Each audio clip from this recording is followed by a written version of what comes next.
बिस्मिल्लाहिर्रहमानिर्रहीम। अस्सलाम वालेकुम नाजरीन। आज से कुछ दिन पहले भारत ने अपने जानशीन तेजस को इंडियन ऑक्युपाइड कश्मीर में तैनात किया और पाकिस्तान को ये पैगाम दिया कि हमारा ये लड़ाका हत्यारा हर खतरे से टकराने के लिए मुकम्मल तैयार है। इसलिए पाकिस्तान इंडियन ऑक्युपाइड कश्मीर पर हमला करने से पहले इस लड़ाका हत्यारे के बारे में सोचे और हमले से बाज रहे। पूरे भारत में इस तैनाती का खैर मकदम किया गया और भारतीय दिफाई तजिया निगारों की जानिब से कहा गया कि तेजस फाइटर जेट पाकिस्तान के हर फाइटर जेट का मुकाबला कर सकता है। इसलिए भारतीय एयरफोर्स ने इस लड़ाका हत्यारे को इंडियन ऑक्युपाइड कश्मीर में तैनात किया है। लेकिन इस तैनाती के पीछे की हकीकत यह थी कि भारत इस लड़ाका हत्यारे को दुनिया के दूसरे ममालिक को फरोख्त करना चाहता है, लेकिन भारत अभी तक इस लड़ाका हत्यारे को किसी भी मुल्क को फरोख्त करने में नाकाम रहा है। इसलिए भारतीय थिंक टैंक्स ने यह सोचा कि अगर हम अपने तेजस फाइटर जेट को इंडियन ऑक्युपाइड कश्मीर में तैनात करते हैं तो इससे दुनिया को यह पैगाम मिलेगा कि ये fighter jet Pakistani fighter jet से टेक्निकली बहुत ज्यादा एडवांस है और ये पाकिस्तानी फाइटर जेट्स को कड़ी टक्कर दे सकता है। इसलिए भारतीय एयरफोर्स ने इसको इंडियन ऑक्युपाइड कश्मीर में तैनात किया है। इस चीज को देखते हुए दुनिया के कई ममालिक भारत से तेजस फाइटर जेट को खरीदेंगे और उससे भारत के ज़रिए मुबादला के ज़खायर में इजाफा होगा। लेकिन भारतीय हुकूमत, भारतीय थिंक टैंक्स और भारतीय एयरफोर्स ने जो सोचा था वो नहीं हो पाया। Tejas fighter jet Indian occupied Kashmir में वो परफॉर्मेंस नहीं दे पाया जो भारतीय एयरफोर्स चाहती थी। भारतीय न्यूट्रल डिफेंस एनालाइजर्स के मुताबिक तेजस फाइटर जेट पहाड़ों में उड़ने की काबिलियत नहीं रखता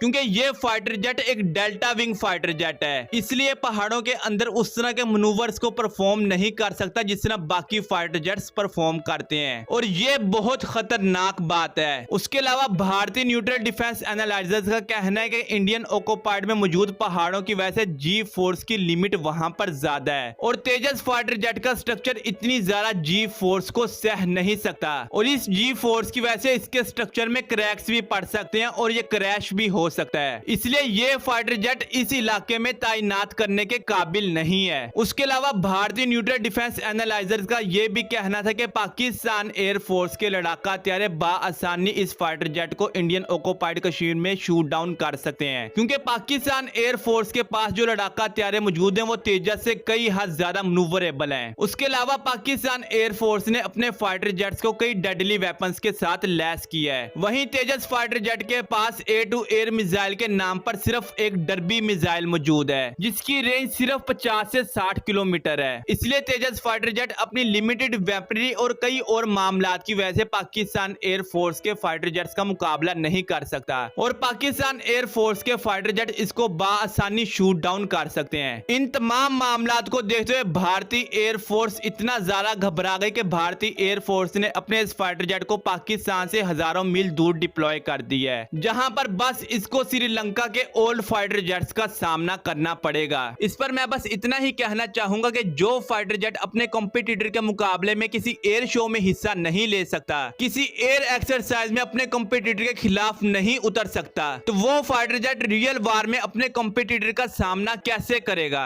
इसी वजह से भारतीय एयरफोर्स तेजस के अंदर उस तरह इंटरेस्ट शो नहीं कर रही जिस तरह उसको करनी चाहिए। खैर मैं तो इतना ही जानता हूँ कि जिस लड़ाका हत्यारे को अपनी एयरफोर्स कबूल ना करे उसको दूसरे ममालिक ने क्या खरीदना और जिस फाइटर जेट के 20 यूनिट बनाते हुए उस कंपनी को 40 साल लग जाए उसको क्या दुनिया के किसी और ममालिक ने खरीदना। खैर ये थी आज की वीडियो। अगर आपको वीडियो पसंद आई है वीडियो कर दें लाइक। मिलते हैं अगली वीडियो में, तब तक के लिए अल्लाह हाफिज।